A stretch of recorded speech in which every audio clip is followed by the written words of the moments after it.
నమస్తే అన్న. ఏ ఊరన్నా? ఏకమ్మాలిన్నే. మీ పేరు? మైలవరం మండలం. నా పేరు వచ్చేసి రామకృష్ణారెడ్డి. ఈ ఇత్తనం కోసం చాలా ఎతికి తీసుకొచ్చినాం. ఈ ఇత్తనం అయితే వెరైటీ సూపర్ గా. ఇది వచ్చేసి సీత 177. ఎప్పుడు నాటుకున్నారన్నా? మీరు ఎప్పుడు? ఆగస్టు 15. విత్తనాలు ఎక్కడ తీసుకున్నారు? జమ్మలమడుగు. ఎప్పుడు తీసుకున్నారు? ఆగస్టు 15 నాటినాము. అంతకు ఒక 35 రోజులు ముందు విత్తనాలు తీసుకుని నాటినాం. సొంతంగా పోసుకున్నారా? నర్సరీలు ఇచ్చినారా? నర్సరీలు ఇచ్చినాం. మైదుగూడ దగ్గర వన్పేంట నర్సరీలు ఇచ్చినాం. అక్కడ నుంచి నార తీసుకొచ్చి ఆగస్టు 15 నాటినాం. నాటిన తర్వాత మొక్క పెరుగుదల ఎలా ఉందన్నా? మొక్క పెరుగుదల బాగుంది, డెవలప్ బాగా అయింది. కాపు ఎన్ని రోజులు సెట్ అయిందన్నా? కాపు సుమారుగా ఒక 40-45 రోజులలోనే అంత మొత్తం సెట్ అయింది. కాపు ఎలా ఉందన్నా? కాపు బాగుంది. ఇదో ఏ చెట్టు ఏ కొమ్మ ఎత్తినా కూడా కాపు కూడా బాగా చిక్కదనం. ఏ కొమ్మ ఎత్తుకునే కానీ కూడా చిక్కదనం బాగుంది. అన్ని వెరైటీల కంటే ఈ వెరైటీ బెస్ట్ క్వాలిటీ. మీరు ఎన్ని సంవత్సరాలు సాగు చేస్తున్నారు మిరప? నేను 20 సంవత్సరాల నుంచి సాగు చేస్తాను. ఇటువంటి వెరైటీ ఎప్పుడైనా చూసినారా, గమనించారా మీరు?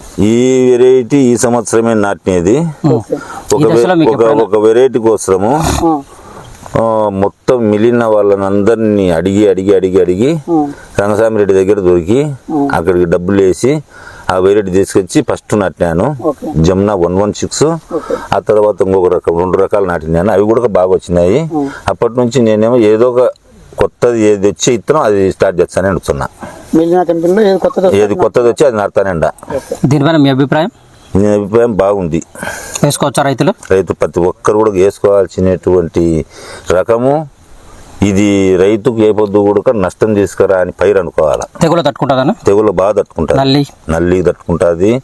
ప్లస్ వైరస్ అనేది చాలా తక్కువ.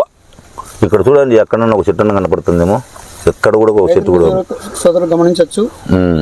తోటంతా కూడా ఎటువంటి తెగులు లేకుండా మంచి ఆరోగ్యవంతంగా మంచి చిక్కటి కాపుతో సీత 177 తేజ రకం. ఇప్పుడే పండుకాయ కూడా విత్తనాలు పెంచడం జరిగింది. ఒక కాయలో సుమారుగా 70 నుంచి 80 గింజలు కూడా ఉన్నాయి. కోతకు కూడా చాలా మితువుగా తెగుతుంది. ఇక్కడ మనం జమ్మలమడుగు డీలర్ గారు ఉన్నారు. వారి అభిప్రాయం కూడా అడిగి తెలుసుకున్నాం. నమస్కారం రైతులు సోదరులందరికీ. నేను చేసిన అన్ని కంపెనీల కల్లా ఇదైతే నాకు చాలా బాగుంది. రైతులకు ఇచ్చిన తర్వాత ఏ ఒక్కరు కూడా దీని గురించి కంప్లైంట్ లేదు. చాలా బాగుంది. నల్లి తట్టుకుంటుంది. పైరు చాలా బాగుంది. ఏపుగా పెరుగుతుంది. చాలా మంచి దిగుబడి ఇస్తుంది. కింద నుంచి మీరు చూడొచ్చు, గమనించవచ్చు. కింద నుంచి పైన తల వరకు, తలలో కూడా పైన ఇప్పుడు కూడా ఇది మనకు గమనిస్తున్నారు. ఇక్కడ పైన కూడా ఇది ఆకు, చివరి ఆకు ఇక్కడ దాకా ఉన్నది. ఇక్కడ లాస్ట్ ఆకు వరకు ఉన్నది. కాయ తేజస్సుగా ఉంది. ఆ కాయ కూడా బాగా ముదురుగా ఉండి ఆకుపచ్చగా ఉండి గ్రీన్ ఇక్కడ మనకు రెడ్గా వచ్చింది చూడండి. బాగుంది. ఒక్కొక్క కాయలోంచి మనం తీసి గమనించగా 75 నుంచి 80 గింజలు ఉన్నాయి. ఇదైతే రైతు చాలా బాగుందని, ఎక్స్ట్రాడనరీగా ఉందని నేను చూసిన అన్ని కంపెనీల ఫీల్డ్స్ కంటే ఇది చాలా బాగుంది.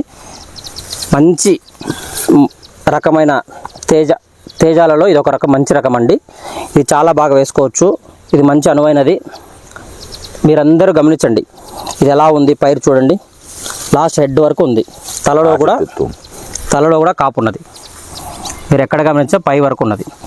ఇది పైన ఆకైతే ఆకు పైన కూడా ఉంది. ఇంకా మళ్ళీ పూతలో కూడా ఉన్నది. మీరు పూత దశలో కూడా ఇంకా ఉన్నది. ఇది కట్ చేయంగా ఇంకా కూడా వస్తుంది. ఒక చెట్టుకి 400 కాయలు తక్కువ అయితే లేవండి ప్రజెంట్కి. గమనించవచ్చు మీరు. చెట్టు కూడా చిన్నగా ఉన్నా కూడా చాలా పిట్ట చిన్నదైనా కాపు మాత్రం చాలా ఘనంగా ఉందండి. నేను చూసిన అన్ని దానిలపైకి నేను చాలా బాగుందండి. నేను చేసిన అన్ని కంపెనీలకి నేను చాలా కంపెనీలు చేశాను తేజాలు. అన్నిటికంటే ఈ మెలినా సీత 177 చాలా బాగుందండి. ఎక్స్ట్రాడినరీ, సూపర్ ఎక్స్ట్రాడినరీ అండి. ఇంతకు మించిన కాయలు కానీ కాపు కానీ దిగుబడి అని చూడలేదు. నేను చాలా ఫీల్డ్స్కి వెళ్ళాను, చాలా కంపెనీ ఫీల్డ్స్కి వెళ్ళాను.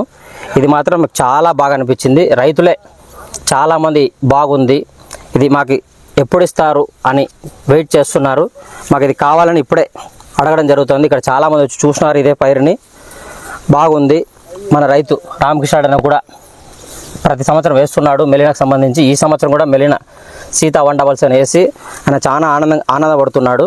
ఇటువంటి మంచి విత్తనాలు ఇచ్చినారని కంపెనీ వారికి కృతజ్ఞతలు తెలుపుతున్నాడండి. Thank you sir.